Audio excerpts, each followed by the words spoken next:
Good morning, everyone. This is Michael Robbins, substituting for Tuya, who usually does these programs.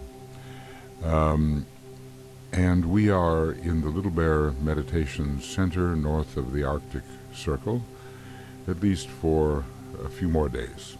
Then we'll be returning to the south, and also we hope to resume the programs in which we are invoking the soul of particular nations. Right now we're dealing with the destiny of the nations on Saturday, and we're examining the contrast between the 6th ray and 7th ray as it affects nations, cultures, and civilizations. This is as Master DK sees it.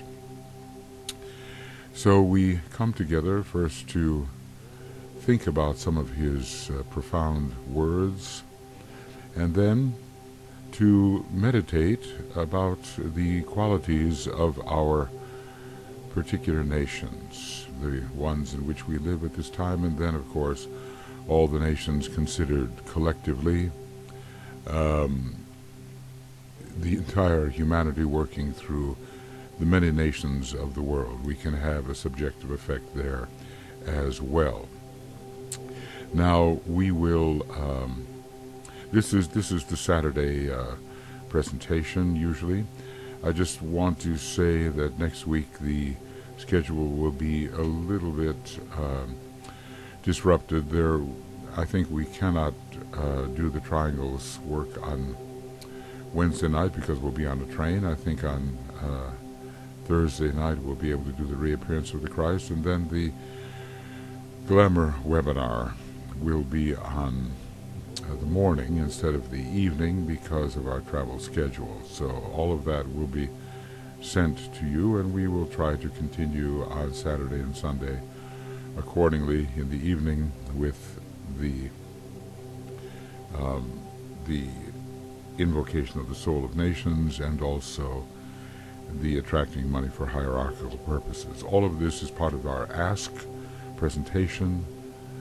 Ask and you shall receive, seek and you shall find, knock and it shall be opened unto you. And this is a simple way of dealing with the science of invocation, which is the new and coming great science in the age of Aquarius. We will scientifically be able to invoke the energies that we seek to work with. So now we'll go here to the work in the destiny of the nations, and we are we're on page 115. I'm skipping around in the book just a little bit, but for a while we've been dealing with the contrast between the 6th and the 7th rays, and now we are beginning to work with the 7th ray from the national and international perspective, and as it affects all of humanity. DK has some general things to say here at first, and so we will work with that and then get into some of the more specifics in weeks ahead. We can now proceed to consider, he says, the 7th ray in its relation to the present situation in just the same way as we consider the 6th ray. Through doing this, there will unfold in your consciousness an idea of the developing process, and of the emerging events, and of the imminent happenings which may logically be expected. Now, it's not always that the rays follow each other in sequence in these approximately 2,500 year periods. They do not necessarily coincide with the major rays of the signs which are powerful during the equinoctial ages. We have these periods of the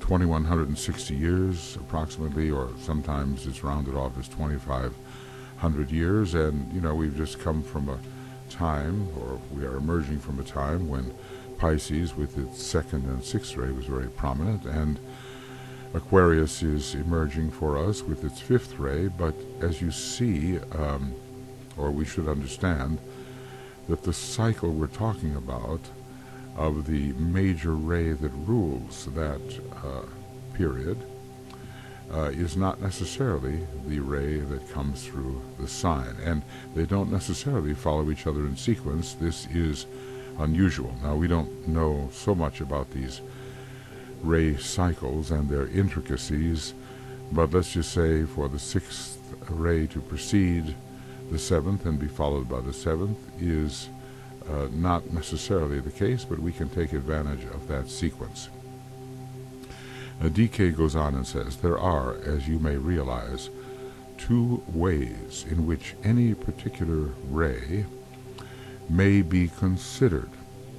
It can be studied, first of all, from the angle of energy, which is ever coming into relation with other energies and forces, producing through their meeting and frequent conflict a situation entirely different and changed from that which existed prior to the contact. I think we think of Master R in his incarnation as Francis Bacon back in the late 16th century and early 17th century, and how he stimulated an entirely new scientific approach which had not been present in the centuries before that.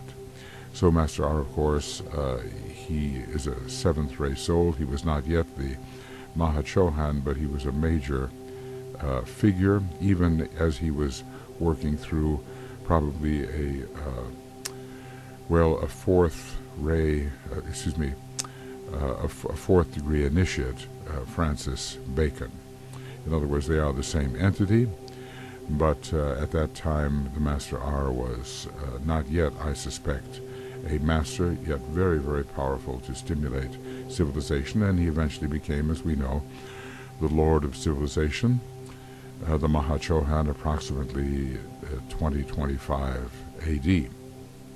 Okay, the stages of this import might be covered briefly, or import or impact, perhaps.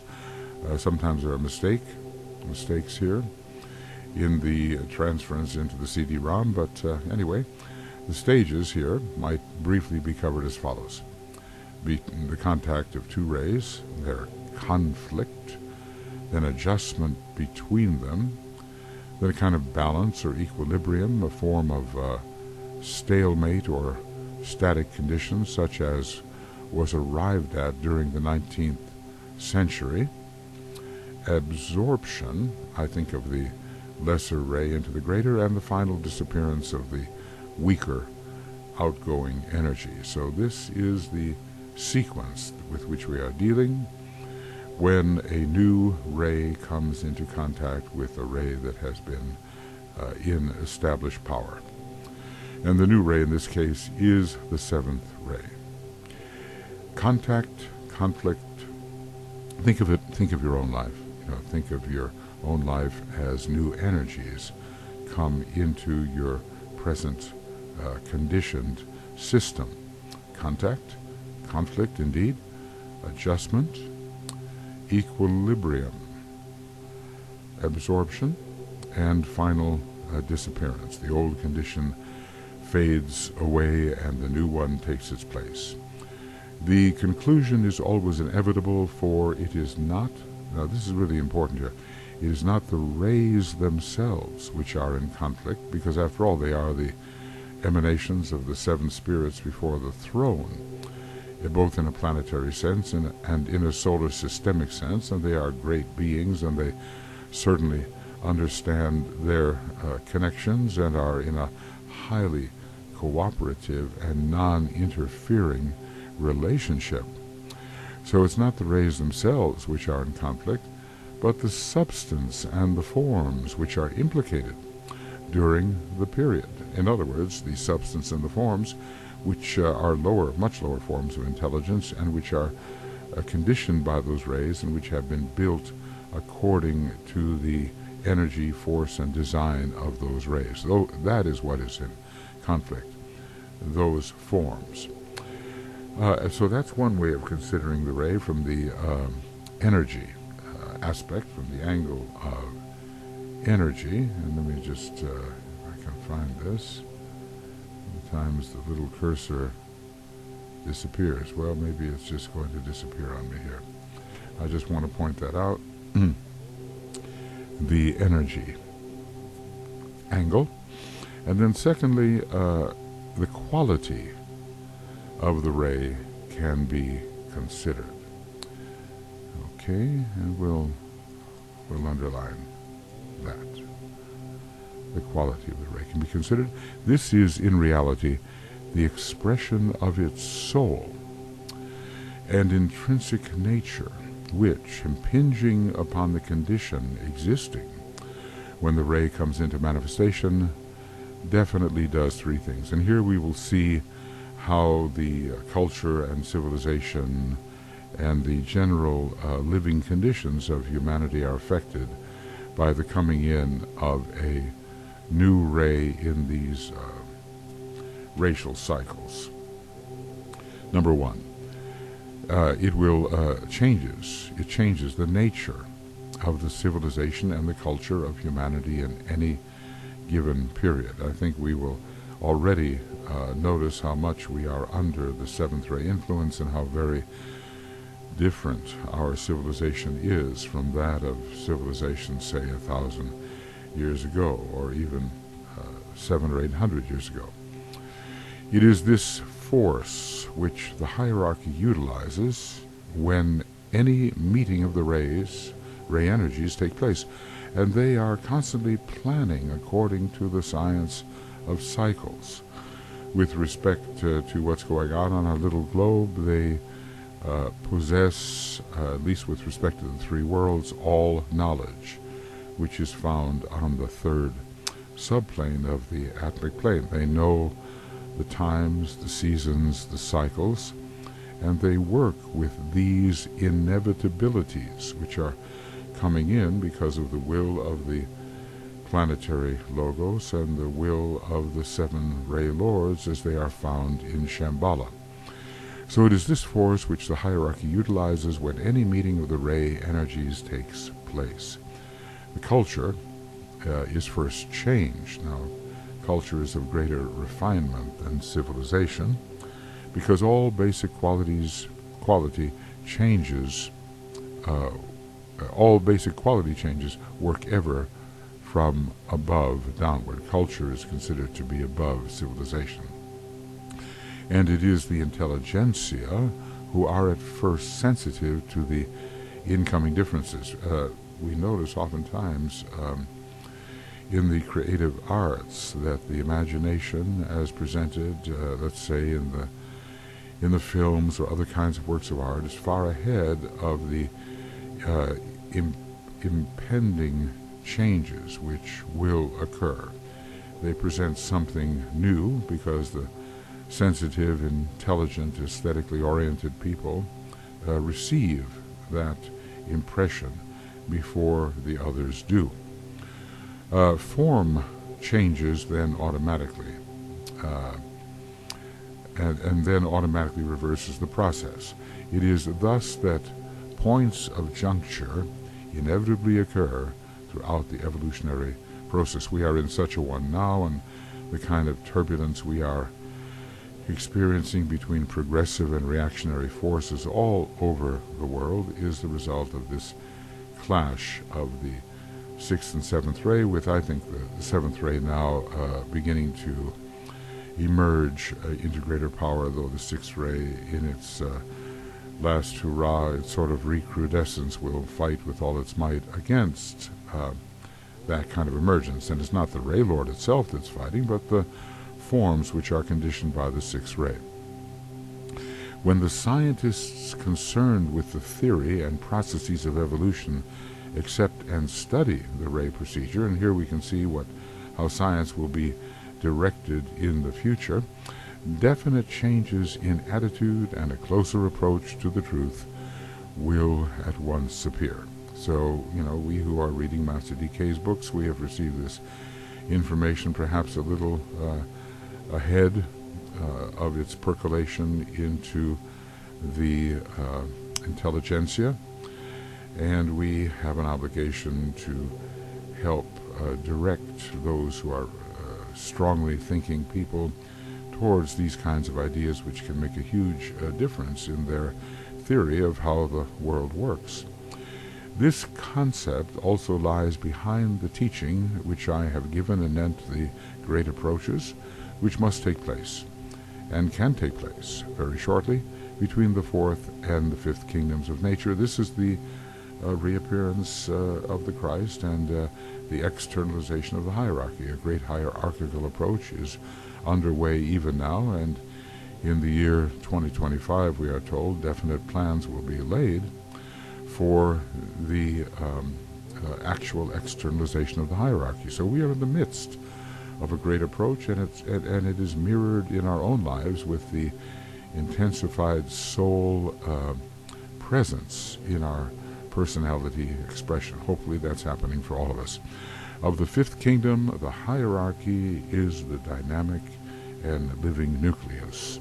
And those of us who are, moving along and beginning to take the first and second initiations, let us say, are definitely participating in the fifth kingdom in nature. Not fully, but we are considered to have entered that kingdom, even at the first initiation. So anyway, among these three things that occur when a ray comes into manifestation, the seventh ray coming into manifestation, superimposing itself upon the sixth, changes in the nature of civilization. And when we look at our own nations and we think about improvements, we should think in seventh ray terms, even if the seventh ray is not the sole ray of our particular nation. It is a great overlay in terms of all of the nations and the culture and civilization which characterize them. The second factor here is that changes in the other kingdoms in nature, producing a different quality in the manifestation of the soul of any kingdom, for they all differ in soul quality, and consequently changes in the form aspect as well. This will begin to occur. We have in the appendix of Esoteric Psychology 1 the major rays which are ruling the nations, the different kingdoms, the different kingdoms. And the incoming seventh ray will definitely affect this. The rays will manifest differently under an overarching superior ray, such as the seventh. They will react differently to that imposition. Okay, and I just, DK made an interesting comment that shows kind of a qualitative change. He says, with respect to the vegetable kingdom, he says that the blue flowers will begin to disappear, and instead the flowers of violet hue will be coming into manifestation.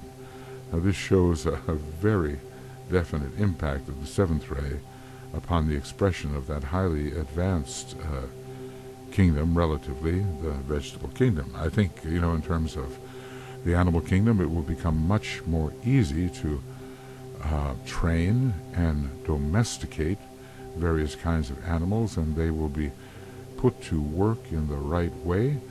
I think vegetarianism will come in general, and the purpose of the different parts of the animal kingdom, aspects of the animal kingdom, will be realized, and there will be a proper division of labor in those aspects of the kingdom which can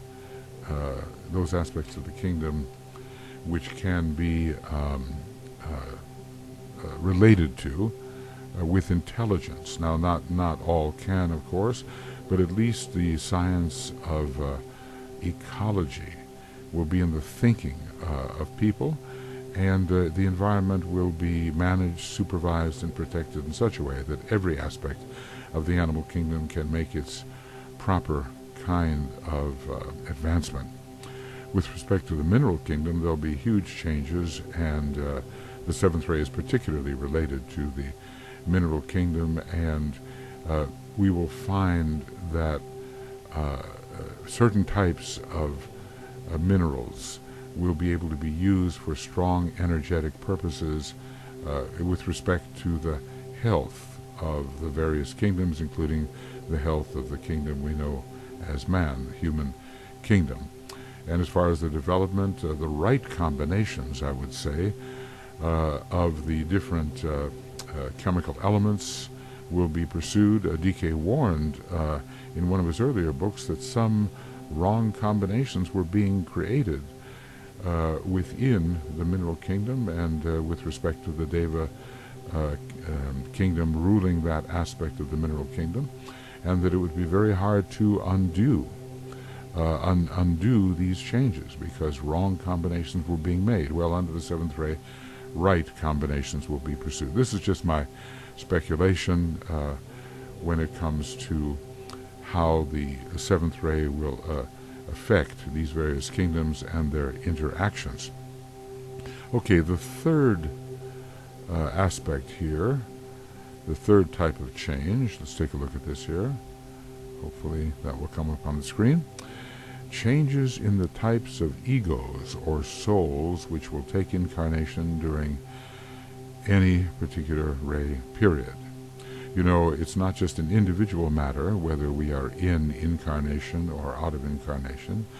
We come and go also according to the larger ray cycles. The day of opportunity for certain types of egos is present when their ray is strong, and they come in and out of incarnation accordingly. By this, DK says, by this I mean that just as during the age which is now coming to an end, the bulk, he uses that word bulk, we don't know what the percentage is when he uses it, the bulk of the incarnating souls were predominantly sixth ray in quality, so we can look for an increasing number of seventh ray egos now to appear. And by this was written, well, 70 years ago, so by now this process of the influx of the seventh ray egos, I would say, is well in progress. The furtherance of the coming seventh ray civilization of, and note these words, the civilization of synthesis, fusion, and of increased soul expression, because after all, the seventh ray brings in what's called the will to express, or the will to expression. So the furtherance of this civilization, which is a civilization of synthesis, fusion, and of increased soul expression, and the development of the new stage into which the white magic of the hierarchy is entering, is therefore inevitable. And for this stage there should be definite preparation and training, and many of us are trying to understand the preliminaries of responsible magical creation. We are reading in the book, quite an essential book for disciples such as we are trying to be, a treatise on white magic, and we are learning the ABCs of this science. DK has wisely withheld many of the effective formulas which would have us leaping into all kinds of practices that we can't handle, but at least we are being intellectually exposed to the concept of white magic, and when the day for the release of the proper kind of instruction comes, we will be intellectually ready to receive it. So there will be a change in egos, and as we know, many of the sixth ray souls, well, will it be all, or will there be a few remaining? I don't know, but they will be out of incarnation relatively shortly, and I would say probably pretty much by the year 2125. And when we look at some of the dire circumstances caused by the clash of these different egoic types, we have, at least, if the ageless wisdom is correct, and we assume that it is, we have time on our side. If we can manage to live through this next 100 years or so without some kind of dire events that set humanity back thousands of years. Well, hierarchy is aware of this, and we as disciples must be aware of this as well. So here we have these three factors, okay, and we're looking at that. So the rays are not in conflict, it's the forms that are in conflict, and quality, not only energy but quality, has to be considered, and this is in reality the expression of the soul of the, well, these rays are really entities. They have their own internal psychological nature. They have quality. The expression of its soul and intrinsic nature, which impinging upon the condition existing when the ray comes into manifestation, does these things, changing the civilization, changes in the kingdoms and how they manifest, and changes in the types of egos or souls which come into incarnation. So try to be alert to these factors and realize that we are participating in them, whether we are aware of that fact or not. But we want to be aware. We want to have the realization of how the changes are occurring and that they are part of the divine plan. I'll read maybe a little bit more before we enter a little meditative work to help advance the soul quality of our particular nation and the soul quality of humanity as a whole. That soul quality of humanity as a whole is presently, I believe, the fourth ray of harmony through conflict, with a fifth ray personality for humanity as a whole. But DK assures us that one day the ray of humanity will be the second ray of love, wisdom, and the personality ray of humanity will be the fourth. So that is a very large consideration to be taken into consideration before we begin to think about the rays of our nations. And even before that, we must begin to think about the rays of the Occident and the Orient. The present rays of the Orient are the fourth ray soul and the third ray personality. The rays of the Occident, the West, are the second ray soul and the fourth ray personality. And notice how the rays of the Occident correspond exactly to the rays which one day will govern human expression, the second and the fourth. So I think that the development being undertaken in the West is very, very important for the development of humanity as a whole. And then, of course, we have the presently five planetary centers which have to be considered, New York, London, Geneva, Darjeeling, Tokyo, and all of this has to be considered before we get to the level of actually considering the rays of our nations. So there are various subsets to this arrangement, and the rays of the nations very important, but they are all taking place within this larger context of what humanity is, with its presently fourth ray soul and fifth ray personality. Now, we could go even further and say, look, we've got to consider the rays of our planetary logos, and maybe each one of the chains and globes has its own particular ray configuration. We haven't really been taught about that, but the third ray personality of our planetary logos and its second ray soul is a superior type of ray configuration which has to be overlaid upon the others that I have mentioned, and on it goes, with the superimposition of superior ray configurations upon the lesser ones. So this is the context and the relativity which must be considered when we come to the soul of our nations. And then, of course, we have cities and, groups and all that, and down eventually to the individual himself. The powers of the magical age, says DK, are many, and one of the reasons why the seventh ray is now making its appearance, this is a very interesting statement?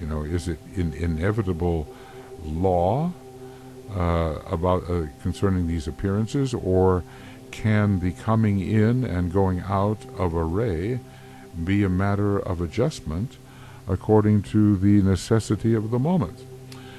So the powers of the magical age are many, and one of the reasons why the seventh ray is now making its appearance is that owing to the rapid perfecting and integration of the human personality, the higher integration between soul and personality is today more possible and more easily accomplished than ever before. And the seventh ray will participate in this because it is a ray of synthesis, of fusion, of bringing things into right relationship, and not only right relationship, but right hierarchical relationship. So, the ray cycles seem pretty automatic in some ways, but behind them is the will of greater entities. I mean, for instance, we have the fifth ray in its pure form being extracted or withdrawn at the present time, probably from the year 1950 to the year 2000.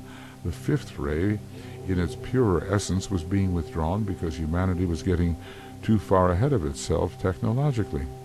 And the fifth ray is still active, of course, but it's said to be an aspect of the general third ray ashram, which consists of rays 4, 5, 6, and 7, as well as the third and supervising ray. So that seems to be a withdrawal, a change, an unexpected change perhaps, according to the will of our planetary logos. So one of the reasons why the seventh ray is now making its appearance is because we are ready for it. And the human personality can be rapidly integrated with the soul. So there seems to be a kind of law about the appearance of these cycles, but there's also the possibility that the will of superior entities can enter into the process and perhaps change the cycles to some degree. The new forms through which much desired consummation can be affected, and that is the integration of soul and personality for the man, for the human being, and also for the planet, of course. The new forms through which this can happen must be consequently, gradually, and scientifically developed. When you think about the development of man, maybe it has not been from the human angle so well undertaken. We're going to know so much more, and we can develop the new forms, which he tells us will hold energy and express energy in a much more vital form, because after all, the seventh ray is connected principally in the personality with the etheric body. DK goes on, this, as you may well conceive, will be achieved through the intensification of the forces functioning through the etheric body, through the coordination of the 7 major centers. That's another thing at which the seventh ray excels, and the establishing of their rhythmic relationship. This is, after all, the ray of rhythm. And when the different force and energy centers operate at the right time and in the right relationship, then there will be not the type of interference between them which has occurred under the sixth ray, which sometimes can be called the ray of interference. It seems to break into things at the wrong time. A sense of timing is not so very good, so this will be improved. The seventh ray governs predominantly upon the etheric levels of the physical plane, and then also, of course, upon the cosmic ethers. So the seventh ray is very active upon the Buddhic, Atmic, Monadic, and Logoic planes, the cosmic ethers. It does not govern the dense physical form which is under the control of the third ray. This has led some people to think, and I think it's a mistaken notion because DK didn't present it this way at all, that there is a ray for the etheric body and then a ray for the physical body. Now, generically, this may be so, that there is a conditioning of the etheric body by the seventh ray in general, and of the physical body by the third ray in general, but not that we have one etheric ray and one physical ray in our individual ray makeup. It is the vital or the etheric body which is responsive to and developed by the incoming 7th ray influence. Okay, well, I think maybe that is enough to read and comment upon at the moment. It gives us, I think, a very good idea. Well, let me just do this so that I don't forget it. End of reading from Destiny of the Nations, and our day today is October 1st, 2016. So, we are living in the midst of vast energy changes, and they are certainly conditioning everything we do as nations and individually, and we have to be aware of these things. Now, the majority of human beings is not yet aware of these profound changes occurring in the planetary and solar systemic and even cosmic context in which we find ourselves immersed. But a little thought given to these changes and how they in fact affect our national, civic, community and individual lives is well placed and gives us a sense of assurance about the good that is on its way as part of the divine plan, and makes it possible for us then to use our intelligence and our sensitivity to cooperate with these inevitabilities. So many people are functioning unconsciously, and they don't know what's happening, and they just persist in being as they are, and they don't try to adapt to the cycles which are incoming and outgoing. Now, the hierarchy and its membership, they are masters at this kind of adaptation, and they are called adepts accordingly. They have a great third ray ability to change their approach according to the higher types of circumstances which are being imposed. And maybe as we move closer to the hierarchy, we can also find a way to intelligently adapt and cooperate, adapt to and cooperate with the incoming energies. It's such a wonderful book, and I hope that we, in reading through some of this, can get the idea of the national, international, global context of energy in which we are working out our destiny and helping to have the destiny of our particular nation and other nations work out properly. Destiny is of a monadic nature, really, and it is divinely intended on the very highest levels of our planetary expression. So it makes sense to cooperate with it if we possibly can. Okay, now let's go back here and move on. Master Decay has given us so much. This is the picture of him in the indigo sphere. And of course, in some of the meditations given to his groups in training, he was to be met in the indigo sphere. And there was a sense in which we all are to become outposts of his consciousness. Well, I think if we read carefully enough and try to apply what we read, inevitably his hierarchical thought seeps into our consciousness, and we do begin to see things more, as it were, through the eyes of the Master. Meanwhile, our triangle's work continues, and this is one of the ways in which the soul energy of our nation and of the nations of all humanity can come closer to affecting the personality of humanity. So let's keep that work up in a daily manner, because it is vital and must go on no matter what. Okay. And all of this is done in the name of the Christ and for his sake. He is the head of the hierarchy, and he is, in a way, the great executive a human being who has transcended the human kingdom. He's, I suppose, a member of the planetary lives, we might say, the sixth kingdom, and he's beginning to relate to the possibility of being a solar life, or at least he's coming into relationship with Sanat Kumara, a very intimate relationship, and Sanat Kumara is a direct disciple of the solar logos. So as we begin to think about how we can help, we tune in with the Lord Maitreya.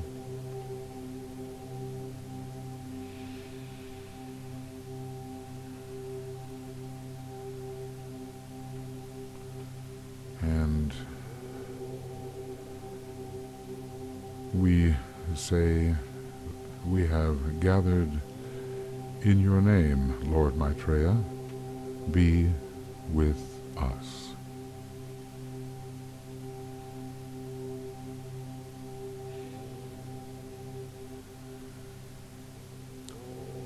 And we know, to the extent that we can develop the mind that is in Christ, as we're told in the Bible, we can see life from an entirely new perspective, much more from the second-ray perspective, and thus from the perspective of the soul of our planet, and we become effective in helping to bring in that second-ray soul energy of our planet into all circumstances. We work in relation either to London, Geneva, New York, Tokyo, or Darjeeling. Probably, for the Alice Bailey work, it's more so directed towards London, Geneva, and New York, but Tokyo is a very vital center, as we can understand, and Darjeeling is a highly spiritual center whose full power has yet to emerge. Somehow the Master Moria is connected with Darjeeling. So we think about the particular planetary center which our nation is associated with, because these are of a higher order than the nation per se.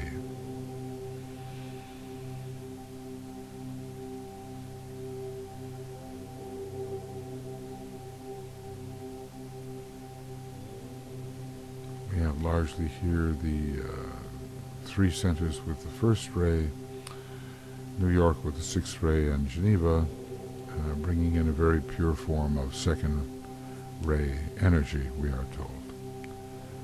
So we tune in on the particular center to which our nation is related.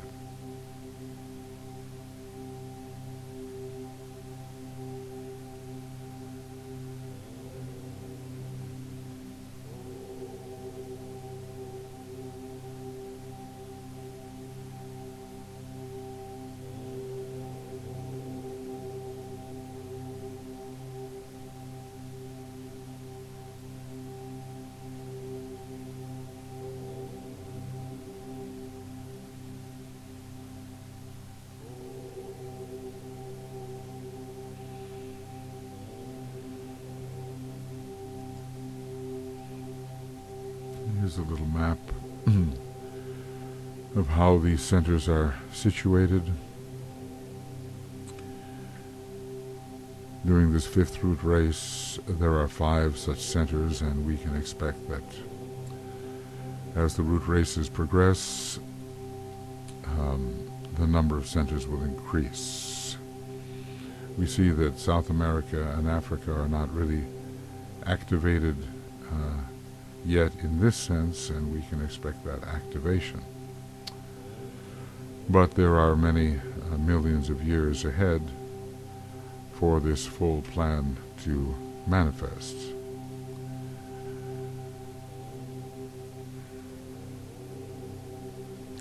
Now, we think of the nation in which we live. We've been thinking along these lines, and of its soul qualities and its more personal qualities. In general, the soul has that aspect of selflessness about it, and the personality, although it can be trained to be the sub-ray of the soul, has a kind of reflexive, selfish tendency. So think of your nation,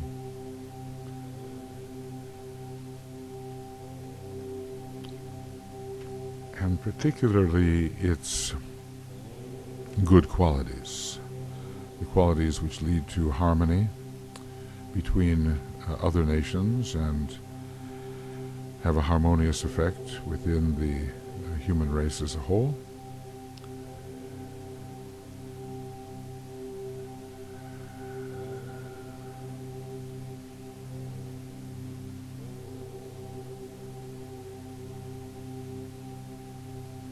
You can, as it were, name for yourself the soul qualities, the good qualities of your nation. Try to be, clear about what they are. And if you know the soul ray of your nation, not all soul rays are given yet for all nations, but maybe you can intuit it, then it will be even more effective. So we take a few moments to look at the soul qualities of our nation.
Now, how can we and what we think, what we do, what we imagine, how can we contribute to the strengthening of some of these qualities that we have identified? What is our individual responsibility to the growing soul expression of our nation?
Because every one of us really is responsible.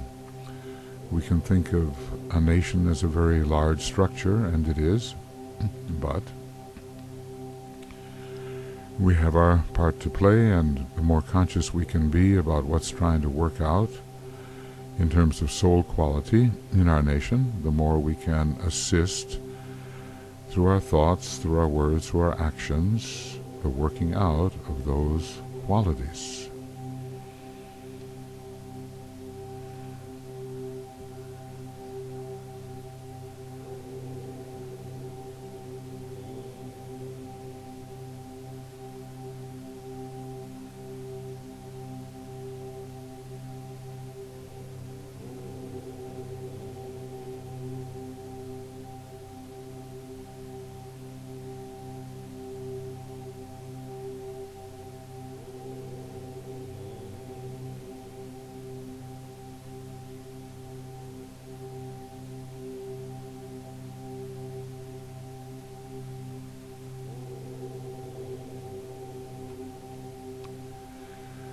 And think in general about how your nation contributes to the community of nations. There are so many, of course, and they have their soul and personality raised, but as your nation begins to radiate its quality out into the community of nations, and as the personality tendencies begin to be subjugated by the soul tendencies of your nation, what is its contribution? Try to see that.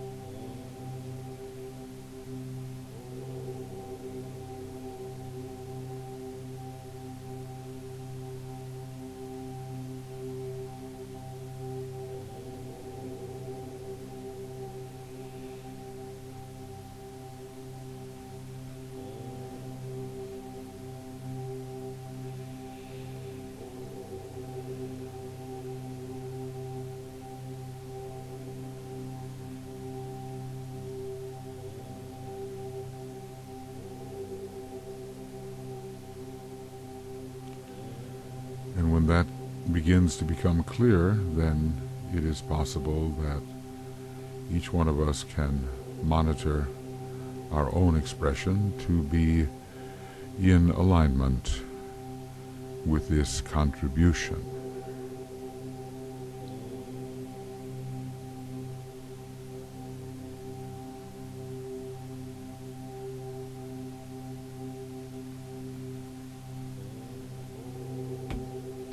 So each of us resolves to hold an awareness of this larger picture, of the development of the larger context around us, and how we can be useful not only in our own immediate personal surroundings and in our groups, all important of course, but in the larger context as we begin to think in those terms. Ultimately, of course, it is the soul of humanity which must express through the personality of humanity. And of course, harmony and peace under the fourth ray, or at least a conflict leading to a degree of harmony, is a very important process at this time.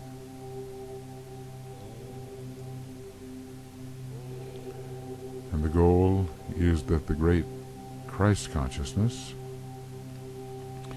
here we have, the image of Christ as if in the center of our globe, radiating out into all the nations of the world, into all humanity. This is our goal. And with the some 2,000 years that he will be with us in person,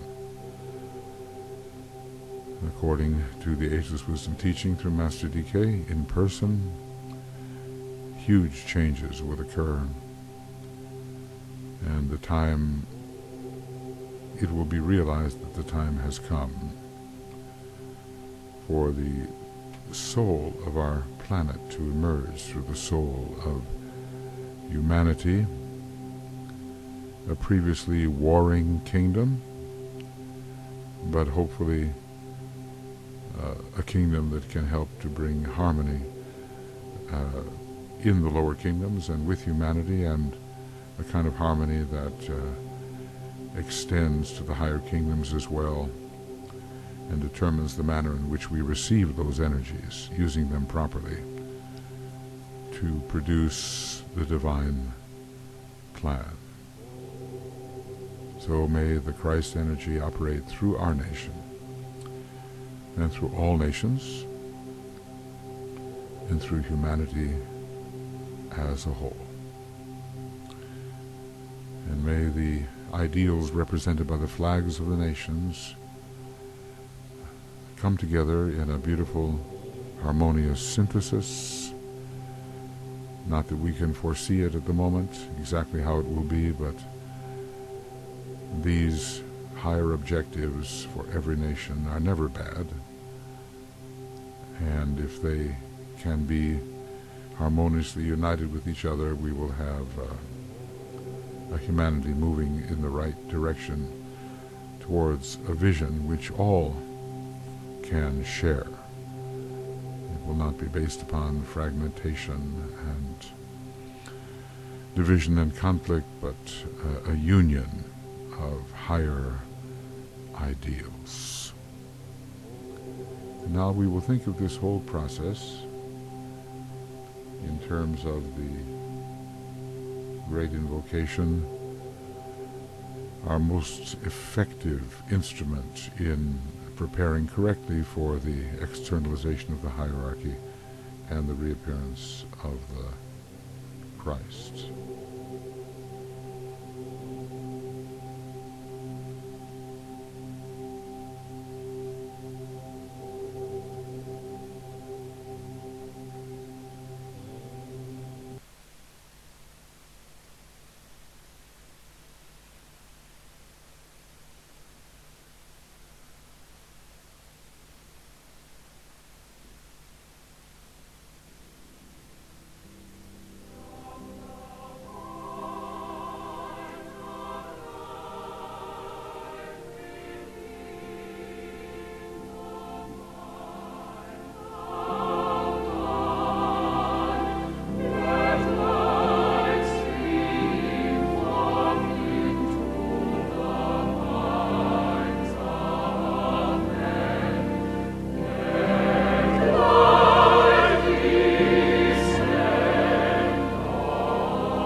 collecting money for hierarchical purposes.